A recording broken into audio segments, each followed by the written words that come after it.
थोड़ा ना जोर से बोलो, धीरे बोलो। हेलो। लगता है मेरी आवाज़ आ रही है आपको प्रेम भाई?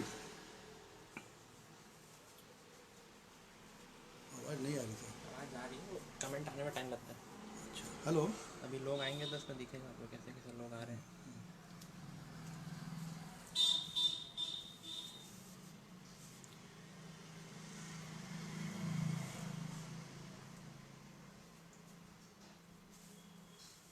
क्या मेरी आवाज़ आप तक सुनाई दे रही है?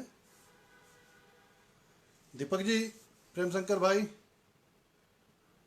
यदि किसी साथी को मेरी आवाज़ सुनाई दे रही हो तो कृपया कमेंट बॉक्स में कमेंट लिख करके सूचित करें ताकि मैं फिर अपनी बात प्रारंभ कर पाऊँ।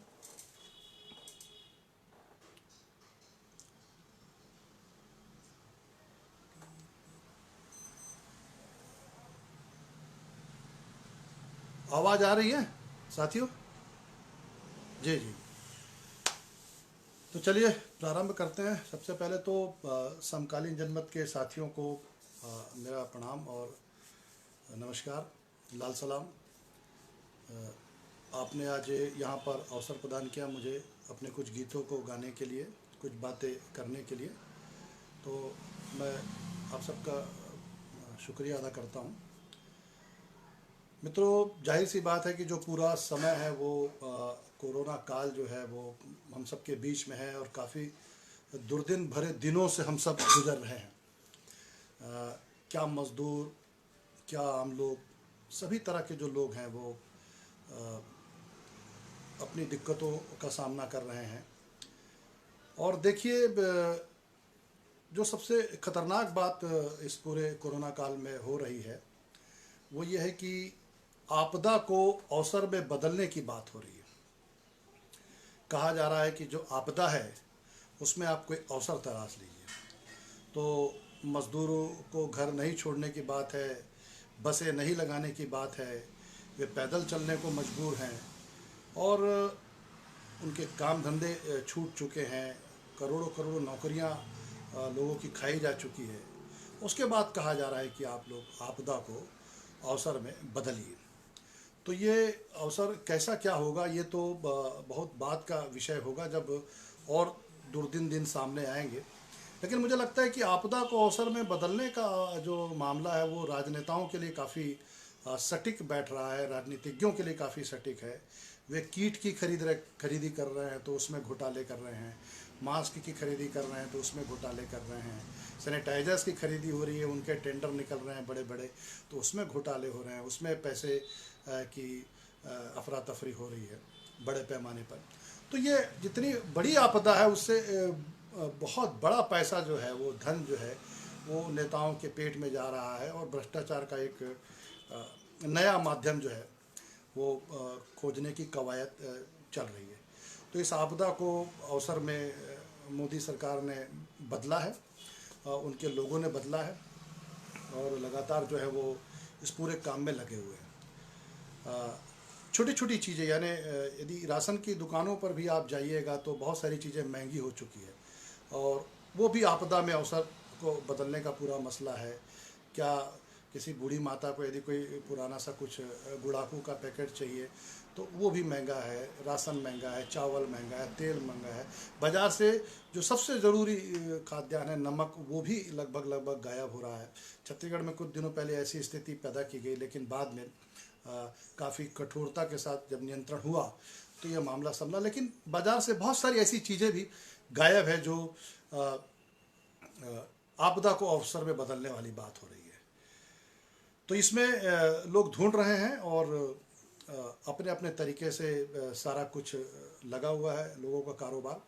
अब इस पूरे कारोबार में जो हमारे मज़दूर साथी हैं जिनकी नौकरियां जा चुकी है वे लोग कितना कुछ राहत पा पाएंगे और कब उनका मोह भंग होगा ये देखने वाली बात भी होगी। इस पूरी घटिया सी व्यवस्था से कब मोह भंग होता है ये देखने वाली बात होगी। मेरा ये मानना हमेशा से रहा है कि हम यदि एक लोकतांत्रिक देश में रहते हैं और आज़ाद भारत आज़ाद भारत आज़ाद भारत की रट लगाए रहते हैं तो ये पूरी प्रक्रिया को एक समझने की जो आज़ादी है वो हर हिंदुस्तान के भीतर होनी चाहिए। लेकिन देखिएगा कि जब आप जहाँ कहीं भी बोलते हैं, आपको बोलने का अवसर मिलता है, तो वहाँ आपकी आवाज़ों को कुचलने का उपक्रम भी प्रारंभ हो जाता है। जैसे इसी फेसबुक की मैं बात करूं तो मेरी जानकारी में है कि यदि आप फेसबुक लाइव हैं, तो यदि आप आलोचना करते हैं, तो आजकल फेसबुक भी जो है वो आप पर निगाह रखता है, और आपकी व्यूअरशिप ज़्यादा है कुछ है तो आप उसको दबाने की कोशिश होती है। आप यदि यूट्यूब में हैं तो उसकी व्यूअरशिप कम होती है।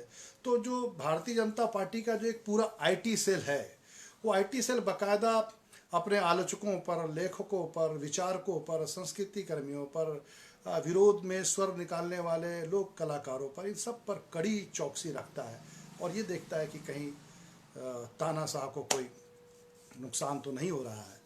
तो इस तरह से आप देखिएगा कई जो सामाजिक कार्यकर्ता हैं उनके फेसबुक वाल कई बार बंद कर दिए जाते हैं। क्यों बंद कर दिए जाते हैं भाई? और मोदी के पक्ष में जो लोग लिखने वाले लोग हैं, जो धड़ल्ले से मतलब कुछ भी लिख देते हैं, किसी की भी गाली गलौज कर लेते हैं, किसी की निजी वाल में घुस आते हैं, लेकिन उन पर कोई रोक टोक नहीं होती। तो एक तरह से इस पूरे कोरोना काल में जब आप सब लोगों को घर के अंदर बंद कर दिया गया, हो सकता है कहीं कहीं अब छूट भी मिली हो, तो जो हमारी बोलने की भी आज़ादी है उसको छीनने की कोशिश हो रही है। और मैं जो 2-3 गीत सुनाऊंगा, उनमें से एक गीत जो है वो असीम गिरी साहब का है, कामरेड असीम गिरी साहब का, आज़ादी है भोर की लाली, उसी से अपनी बात को प्रारंभ करता हूँ। और 2-1 गाने जो हैं वो ट्रैक में भी मैं गाऊंगा। एक गाने को अभी हाल ही में हमने गाया है, मैं और मेरे साथियों ने, तो उसका बहुत अच्छा ट्रैक बना है, आप उसको अंत में ज़रूर सुनेंगे। तो मैं असीम गिरी साहब का एक गीत जो है वो फ़िलहाल आपके समक्ष प्रस्तुत करता हूँ। आज़ादी है भोर की लाली आज़ादी, आज़ादी है फूल की खुशबू आज़ादी, आज़ादी है भोर की लाली आज़ादी, आज़ादी है फूल की खुशबू आज़ादी। साम्राज्यशाही को कब्र में डाले, साम्राज्यशाही को कब्र में डाले, आज़ादी आज़ादी, आज़ादी है भोर की लाली आज़ादी। सामंत शाही को दफनाएगी, सामंत शाही को दफनाएगी, आज़ादी आज़ादी, आज़ादी है भोर की लाली आज़ादी, आज़ादी, आज़ादी है फूल की खुशबू आज़ादी, आज़ादी। वर्ग संघर्ष का भेद मिटाए, वर्ग संघर्ष का भेद मिटाए, आज़ादी आज़ादी, आज़ादी है भोर की लाली आज़ादी, आज़ादी, आज़ादी है फूल की खुशबू आज़ादी। माँ बहनों की आंखों का तारा, माँ बहनों की आंखों का तारा, आज़ादी आज़ादी, आज़ादी है भोर की लाली आज़ादी, आज़ादी। गुलामी की जंजीर तोड़े, गुलामी की जंजीर तोड़े, आज़ादी आज़ादी,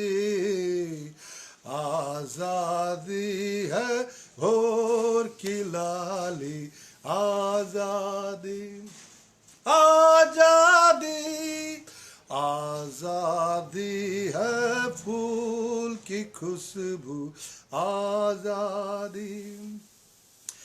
नदी में देखो पानी की धारा, नदी में देखो पानी की धारा, आजादी आजादी आजादी है भोर की लाली, आजादी आजादी। पेड़ पे बैठे पंछी को देखो, पेड़ पे बैठे पंछी को देखो, आजादी आजादी आजादी है भोर की लाली, आजादी। मजदूर किसान की लाज रखेगी, मजदूर किसान की लाज रखेगी, आजादी आजादी आजादी है भोर की लाली, आजादी आजादी आजादी है भोर की लाली, आजादी है फूल की खुशबू आजादी।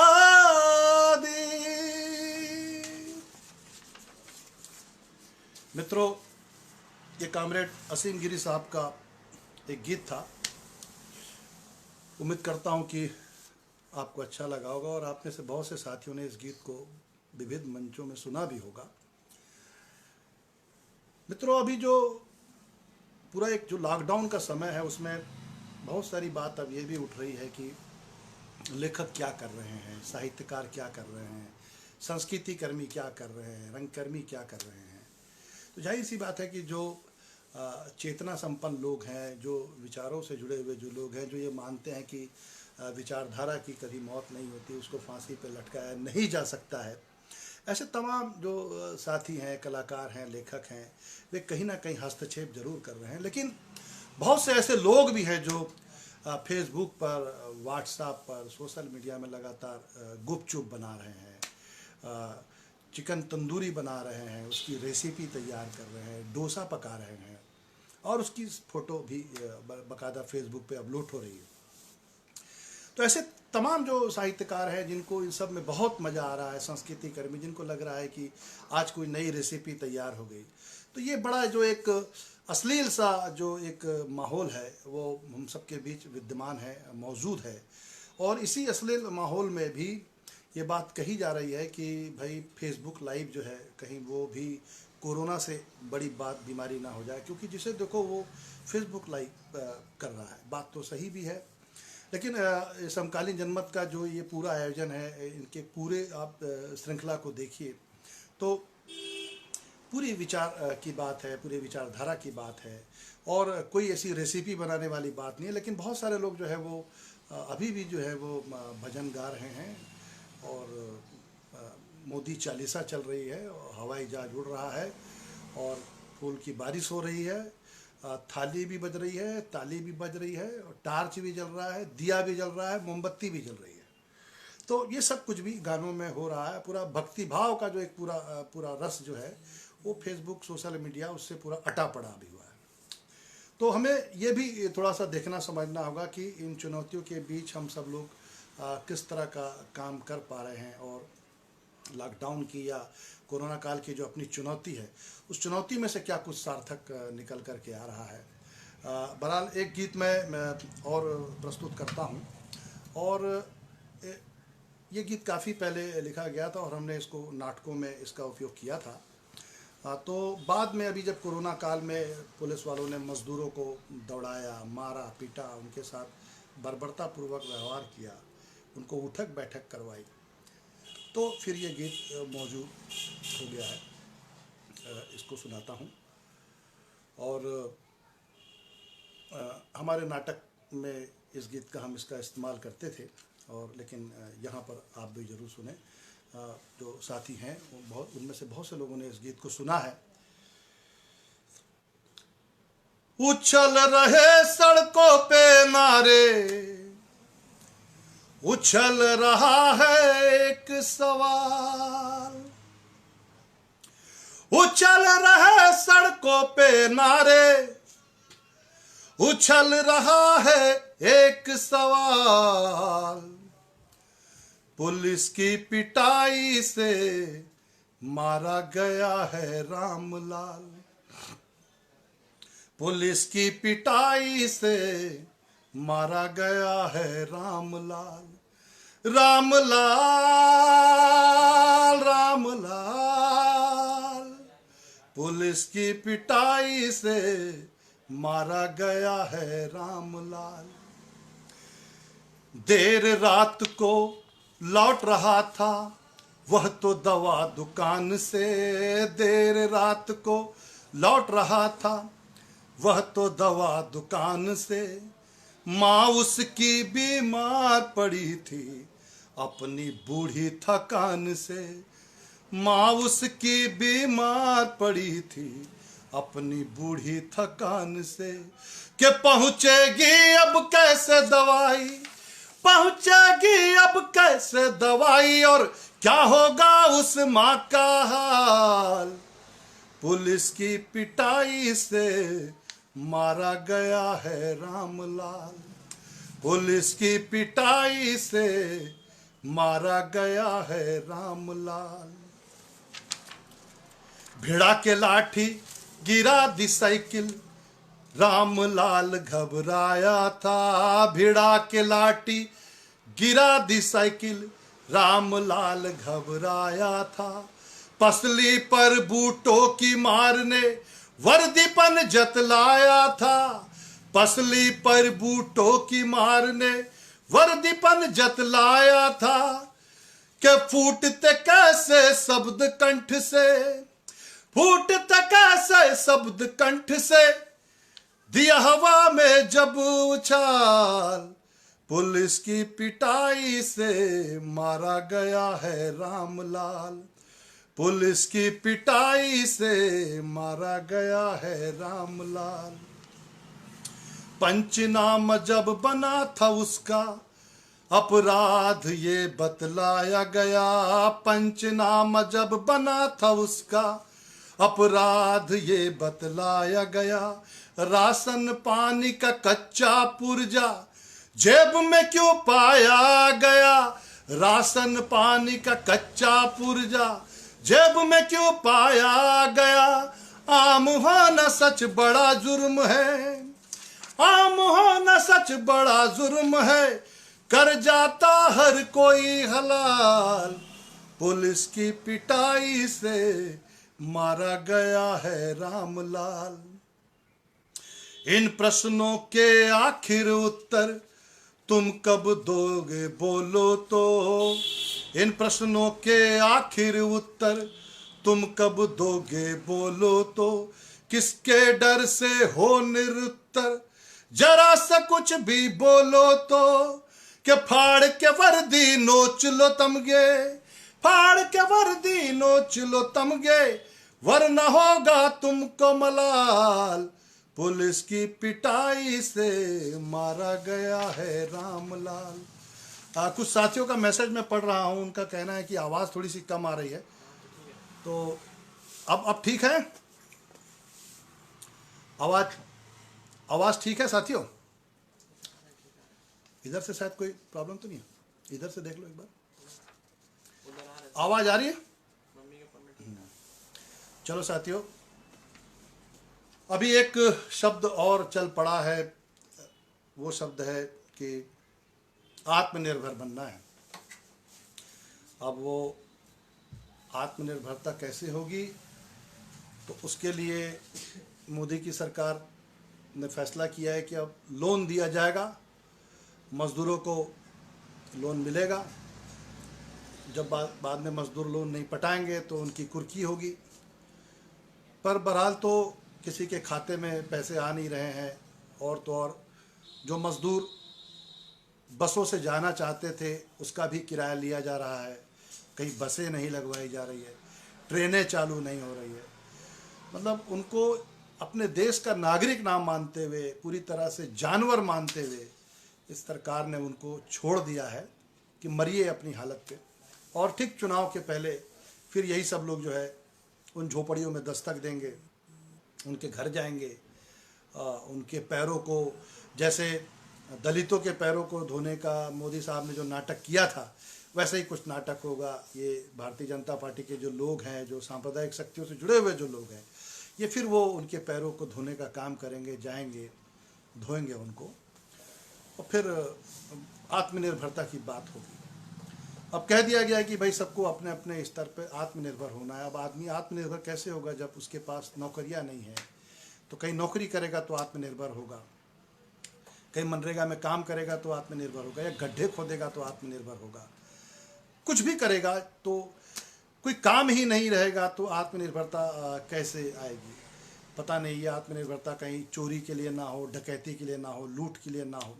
और जैसे कि हालात दिख रहे हैं, लक्षण दिख रहे हैं, तो उससे तो लगता यही है कि कुछ ऐसी तरह की आत्मनिर्भरता जो है वो पनपेगी। हमने ऐसे वीडियोस भी देखे हैं जो रेलवे स्टेशन पे जो दुकानें थी छोटी, उनको लूट लिया गया, कुछ घरों पे लूट हुई, जो मजदूर लौट रहे थे तो जो दूसरे लोग भूखे प्यासे थे, किसी मजदूर महिला की पैजेब को लूट लिया गया, उनसे पैसे लूट लिए गए, किसी की साइकिल लूट ली गई, जो कुछ भी लूटा जा सकता था वो लूटा गया। तो पूरा एक दूसरा तरह का जो लूट का तंत्र, हालांकि लूट का जो तंत्र है वो बहुत पहले से विकसित है, मौजूद है, लेकिन जो लूट का ये जो नया तंत्र कोरोना काल में आया है, उसमें एक तरीके से यह है कि तुम मुझे जिंदा रहना चाहते हो, देखना चाहते हो, तो तुमको मरना होगा। ये कुछ इस तरह की लूट है। अब ऐसी लूट होगी कि बिना मारे कुछ हासिल नहीं होगा। और इस पूरी केंद्र की सरकार ने, मोदी की सरकार ने हमें ये बता दिया है कि तुम जिंदा हो, यही तुम्हारा विकास है। उससे ज़्यादा विकास के बारे में सोचने की ज़रूरत नहीं है। तुम सिर्फ जिंदा हो और अपने जिंदा रहने को ही अपना विकास मान लो।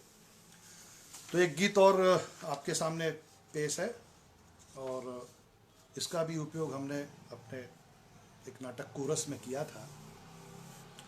उम्मीद करता हूँ कि आपको अच्छा लगेगा। ये जो देश के नौजवानों को, बेरोजगारों को जो सरकार पकोड़ा तलने के लिए कह रही है, तो काफ़ी पहले हमने मान लिया था कि कम से कम हमारे जहन में उस समय पकोड़ा तो नहीं था, भजिया पकोड़ा थोड़ी ऊंची चीज़ हुआ करती थी। तो उस समय ही हमने मान लिया था कि शिक्षा कुछ इस तरह से वो हो गई है कि कम से कम आदमी पनवाड़ी बन के अपना जीवन यापन कर सकता है। तो ये गीत उसी पर है, उसमें एक बंद नया जुड़ा है, और कोशिश है कि इस पर कुछ पंक्तियाँ और आगे जुड़ के इसे ढंग से गाया जा सके। लीजिए सुनिए, प्रस्तुत है। शिक्षा हो गई है बेकार, तू पनवाड़ी बन जा, मेरे यार पनवाड़ी बन जा। तुझको लोन देगी सरकार, तू पनवाड़ी बन जा, मेरे यार पनवाड़ी बन जा। कि शिक्षा हो गई है बेकार, तू पनवाड़ी बन जा, मेरे यार पनवाड़ी बन जा। तुझको लोन देगी सरकार, तू पनवाड़ी बन जा, मेरे यार पनवाड़ी बन जा। हो रही है सफेदी कालिख पुती दीवारों की, हो रही है सफेदी कालिख पुती दीवारों की, हो रही है सफेदी कालिख पुती दीवारों की। सब कुछ चूने का व्यापार, तू पनवाड़ी बन जा, मेरे यार पनवाड़ी बन जा। बाप दमे का पेशेंट है, माँ टीबी की रोगी है।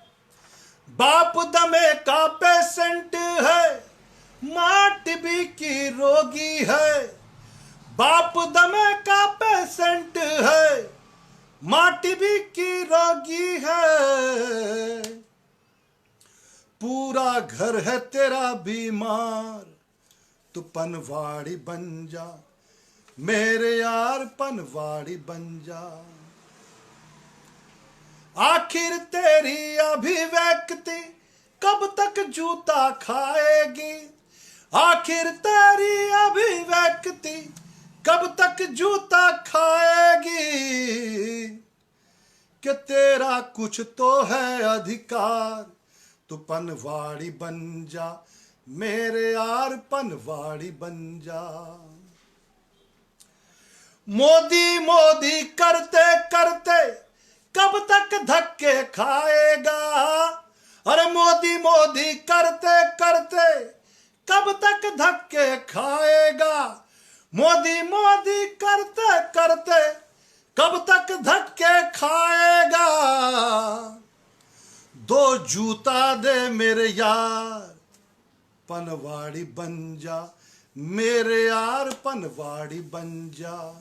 कि तुझको लोन देगी सरकार, तू पनवाड़ी बन जा मेरे यार, पनवाड़ी बन जा।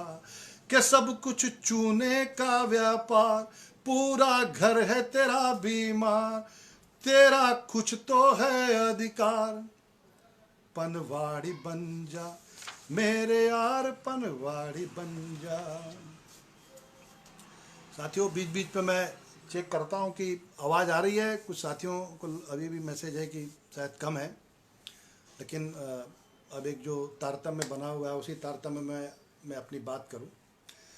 तो एक बात इधर इन दिनों ये भी उठ रही है कि हम जो है, क्या कोरोना का जो पूरा रोग है वो कब तक चलेगा, ख़त्म होगा या नहीं होगा।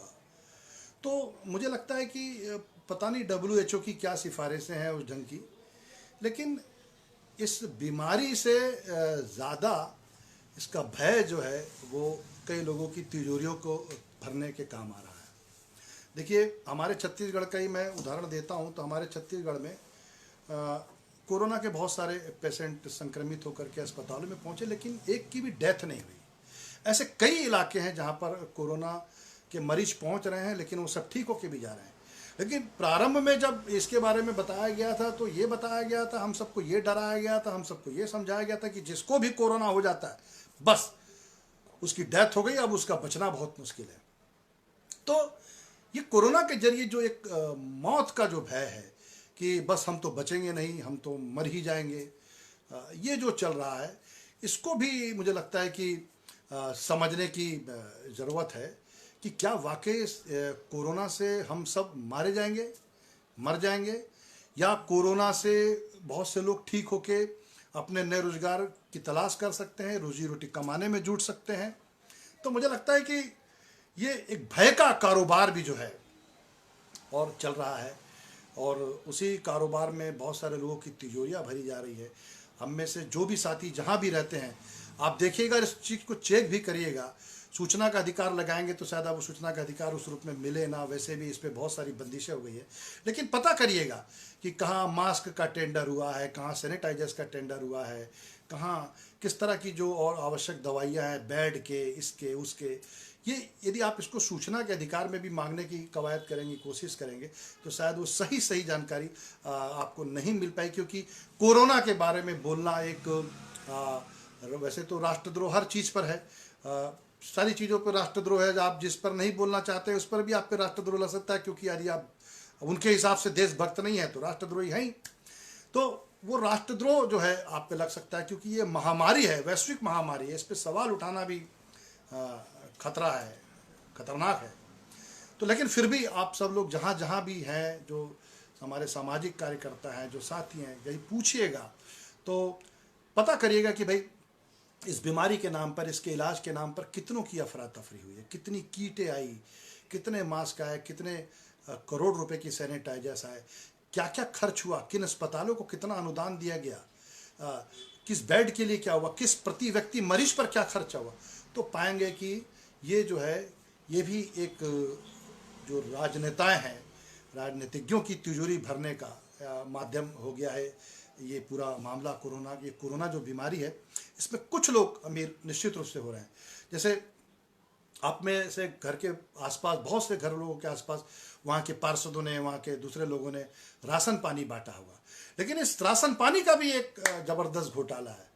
अरे बहुत से लोगों को राशन, यदि इतना देश में राशन पड़ा हुआ है, इतना खाद्यान्न पड़ा हुआ है, तो फिर बहुत सारे लोग भूखे क्यों मर रहे हैं?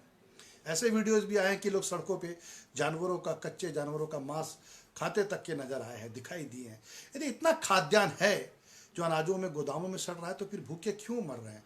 ये खाद्यान्न भारतीय जनता पार्टी के कार्यकर्ताओं ने या विभिन्न राजनीतिक पार्टी के कार्यकर्ताओं ने अपने उन कार्यकर्ताओं को दिया जो सक्षम थे, या एक तरीके से उनको राशन की ज़रूरत नहीं थी, गरीबों तक वो राशन नहीं पहुंचा।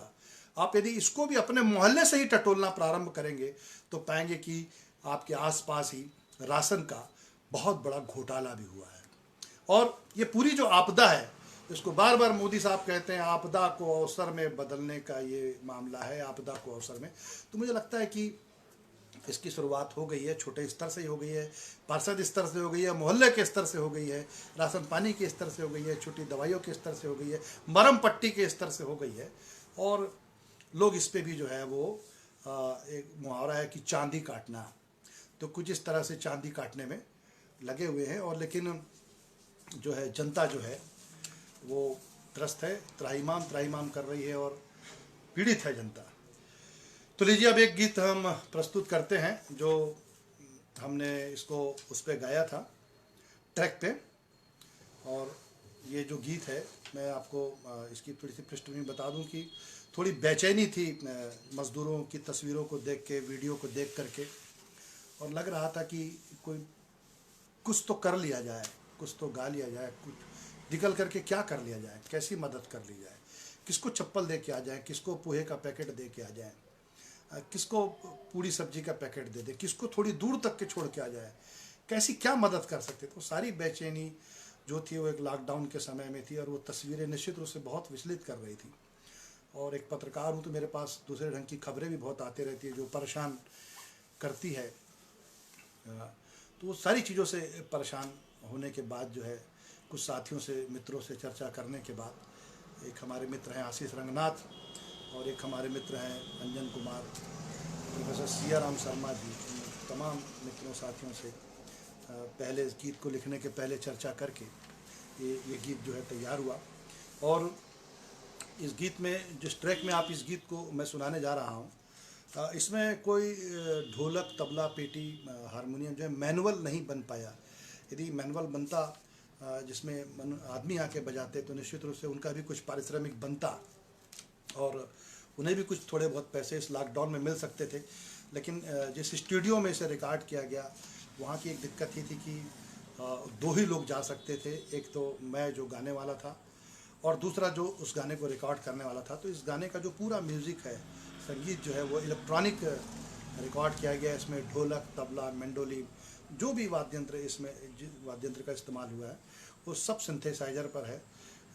इसमें उस तरह का परिश्रम जो मनुष्यों का परिश्रम हो सकता है, ढोलक वाले का, तबले वाले का, बांसुरी वाले का, वो नहीं हो पाया।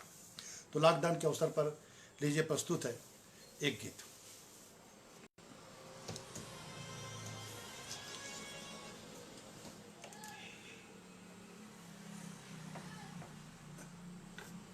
हेलो, आवाज़ आ रही है आपकी? बस थोड़ी देर में क्या हुआ?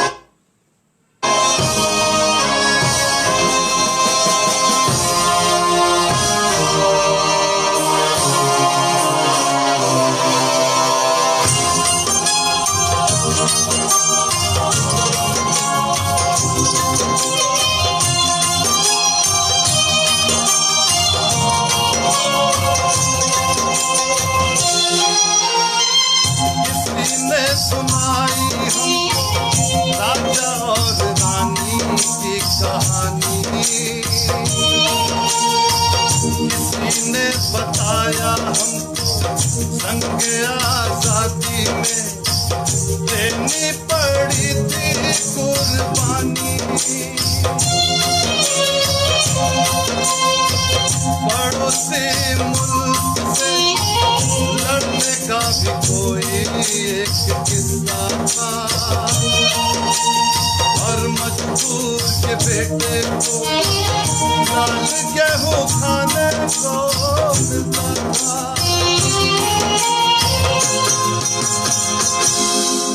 अब गांव में भैया हम अपनी चौपाल लगाएंगे, दुनिया को तुम्हारा चेहरा दिखलाएंगे, बच्चों को सुनाएंगे, बाबा को समझाएंगे, बच्चों को सुनाएंगे, बाबा को समझाएंगे। सूखी रोटी खाएंगे पर लौट कर नहीं जाएंगे, सूखी रोटी खाएंगे पर लौट कर नहीं जाएंगे। रात बुलाते रहना लौट कर नहीं जाएंगे, नहीं जाएंगे, नहीं जाएंगे, अब लौट कर नहीं जाएंगे। तो सूखी रोटी खाएंगे पर लौट कर नहीं जाएंगे, नहीं जाएंगे, नहीं जाएंगे, अब लौट कर नहीं जाएंगे।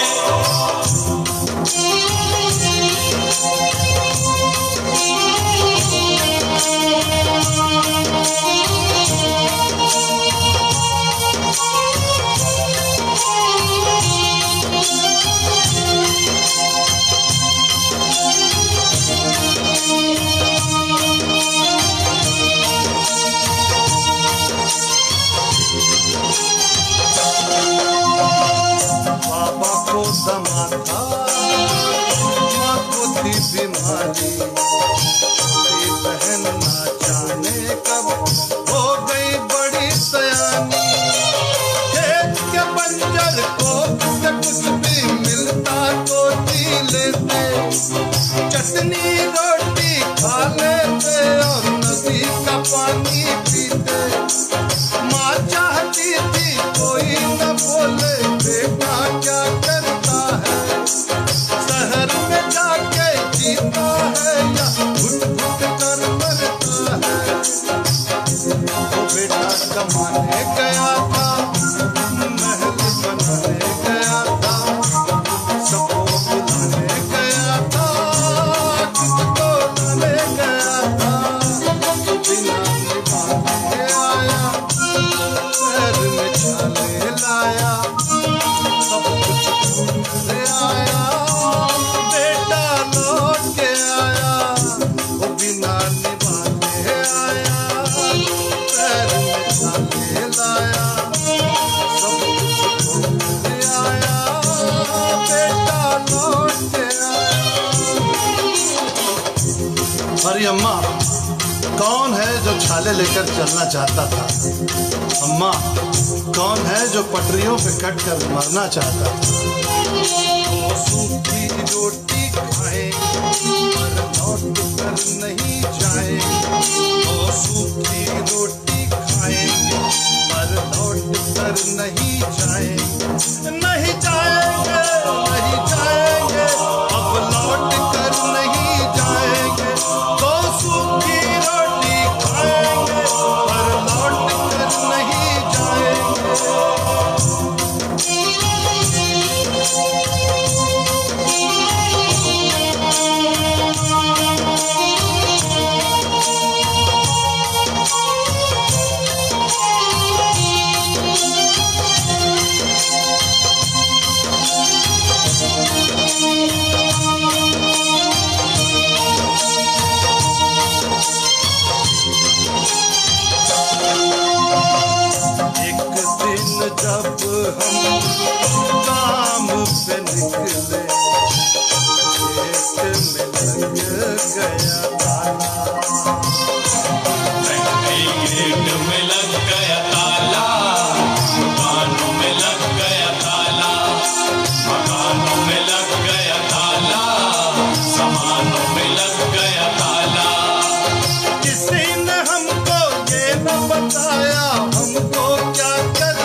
संविधान थामे भीमराव दिखे और चौक पे मजबूर गांधी भी लाठी के तल बैठे थे, घुटनों के बल बैठे थे, बदन पे जख्म को लेकर हम तो निकल बैठे थे।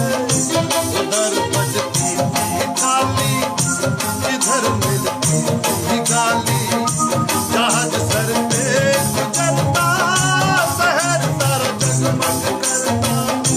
कोई रिक्शे पे आया, कोई साइकिल को लाया, किसी के पास ठेला, कोई कटरी ले आया।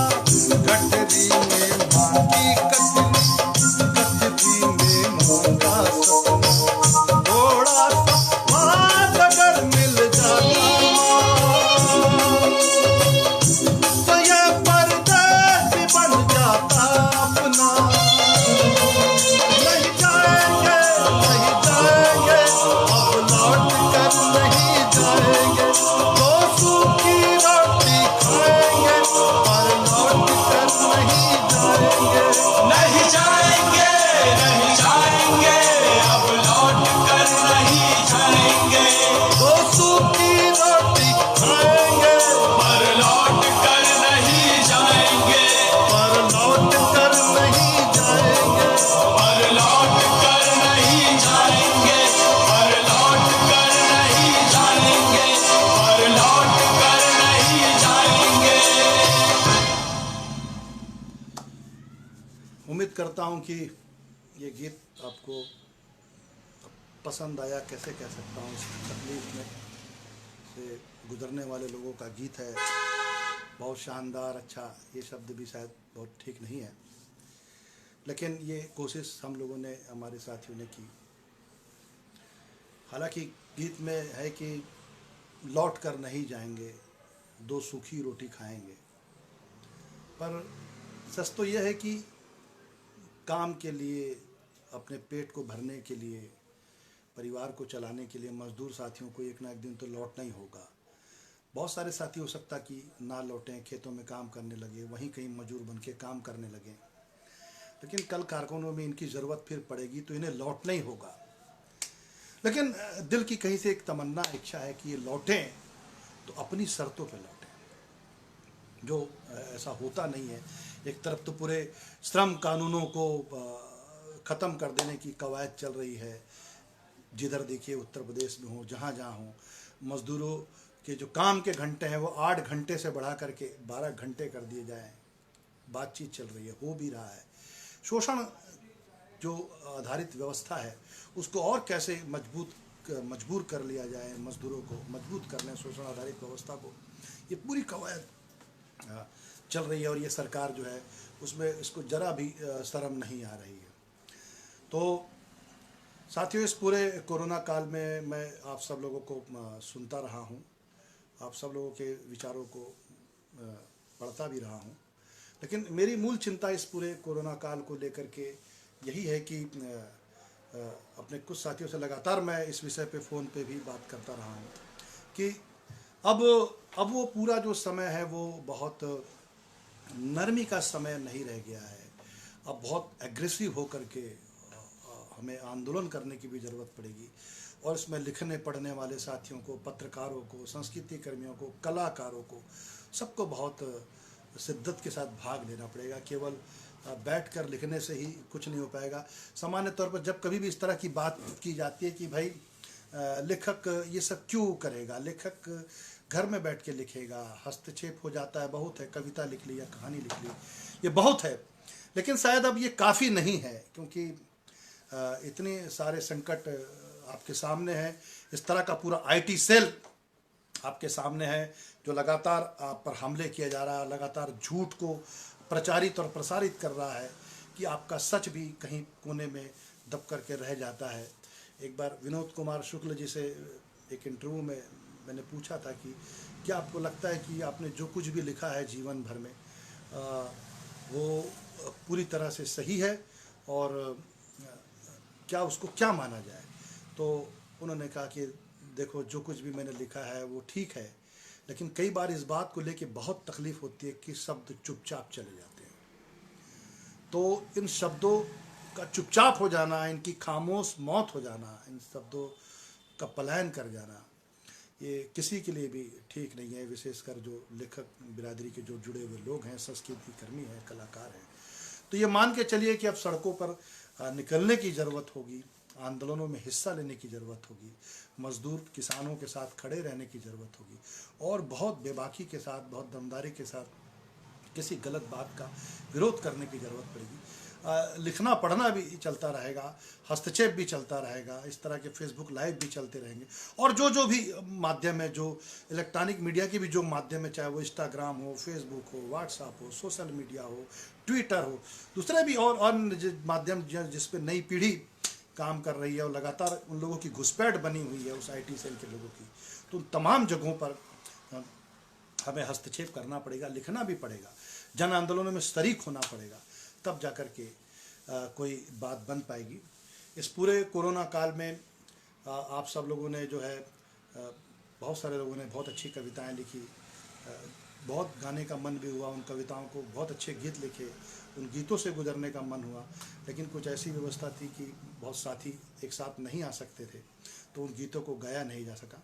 लेकिन उम्मीद करता हूँ कि आगे जैसे ही ये सारी चीज़ें साफ़ होंगी तो हम सब मिलेंगे एक दूसरे से, और इस सारी चीज़ों पर भी एक बार अच्छे से मंथन होगा कि ये पूरा समय हमको कहाँ से कहाँ लेके जाएगा। क्या निराशा के इस पूरे अंधकार में डूबे रहने का ये पूरा समय रहेगा, या हम इससे जल्द ही उभर करके कोई रास्ता निकाल पाएंगे।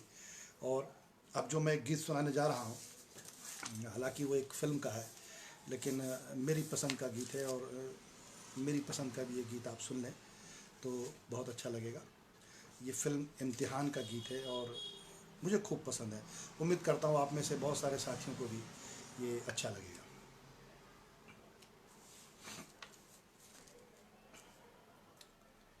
विनोद खन्ना साहब की फिल्म थी।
जब कभी ऐसे कोई मस्ताना निकले है धुन में दीवाना, शाम सुहानी बन जाते हैं दिन इंतजार के। हो राही हो राही हो राही हो राही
चला चल दिल के सहारे,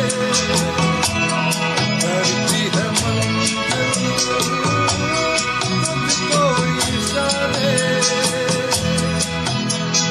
देख कहीं कोई रोक नहीं ले तुझको पुकार के, हो राही हो राही, हो राही हो राही, रुक जाना नहीं तू कहीं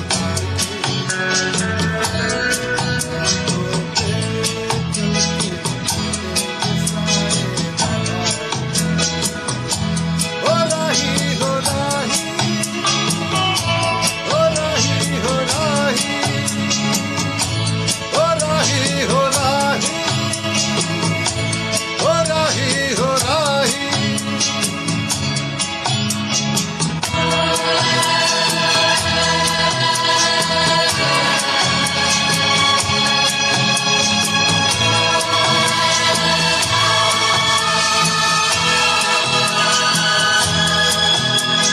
मैंने आस जो लिए हैं ये राहों के दिए हैं, मैंने आस जो लिए हैं ये राहों के दिए हैं।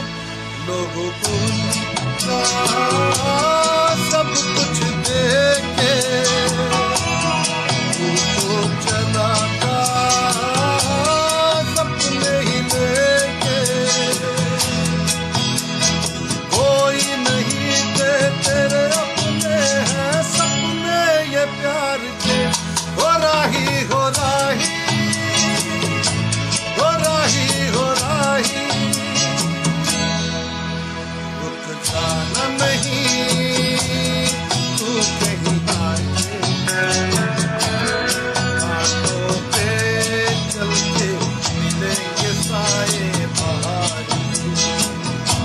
हो राही हो राही, हो राही हो राही, हो राही हो राही,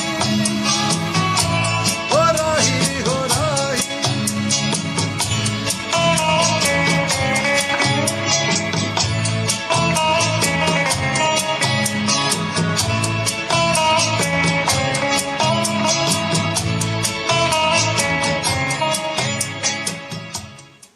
साथियों, बीच में ऐसा संदेश मिल रहा है, कोई कहता है कि आवाज़ तेज कर दो, कोई कह रहा है कि आवाज़ कम कर दो। थोड़ा सा ये तकनीकी मामला है, किसी किसी मोबाइल में ठीक लगता है, किसी किसी में नहीं रहता है। ये तकनीक का मसला होता है, कुछ मोबाइल में अच्छे से कवरेज होता है उसको। ये यदि हम उस तरीके से इसको ट्यून करके बैठे भी नहीं थे, फिर भी उम्मीद करता हूँ कि आप सबको ये गीत अच्छा लगा होगा। तो इस कोरोना के भीषण संकट काल में, लॉकडाउन के दुर्दिन अवसर पर, अवसर शब्द वो मोदी जी के लिए ज़्यादा ठीक है, आपदा में अवसर मेरे लिए ज़्यादा मुफीद नहीं है वो सब। तो इस बुरे दिन में, बुरे दिनों में कुछ गा पाए हम लोग और कुछ लिख पढ़ पाए। कुछ साथियों से लगातार फ़ोन पे देर रात को बातचीत होती रही, जिसमें जनसंस्कृति मंच के बहुत से साथी हैं, दीपक, कंचन कुमार, कैलाश बनवासी, प्रोफेसर सियाराम शर्मा जी, राम जी राय, के पांडे और भी बहुत सारे साथी जिनसे लगातार हम जूझते रहे। गुना के हमारे साथी, अशोकनगर गुना के हरिओम राजौरिया, सीमा जी, अनीता, बसंत त्रिपाठी, इन तमाम मित्रों से लगातार हम बातचीत करते रहे। आशीष रंगनाथ बस्तर से, तो ऐसे बहुत सारे साथियों ने इस पूरे बुरे समय में हौसला बढ़ा के रखा, एक तरह से कह सकते हैं कि जिंदा रखा। साथियों की जिंदा दिली की वजह से नागपुर के अपने साथी मनोज रुपड़ा को मैं भूल रहा हूँ, मनोज रुपड़ा, अनीता भाभी, यहाँ दुर्गा भाभी इलाहाबाद से, अनीता, बसंत, नानू, सबको याद कर रहा हूँ। और बहुत अच्छा लग रहा है कि आज लाइव में आप सबके साथ हूँ। बहुत सारे लोगों के कमेंट भी मुझे यहाँ दिख रहे हैं। तो इस पूरे दुर्दिन समय में हम उम्मीद करता हूँ कि जल्द ही इससे निपट करके कोई एक ऐसा रास्ता हम सबका निकलेगा। फिर किसी समारोह में, सम्मेलनों में आप सबसे मुलाकात होगी, फिर हम सब बैठ कर के कोई बातचीत करते हुए नज़र आएंगे, मिलेंगे बहुत जल्दी। आप सब ने मुझे सुना, इसके लिए आप सबका बहुत बहुत धन्यवाद। जल्द ही मुलाकात होगी। नमस्कार।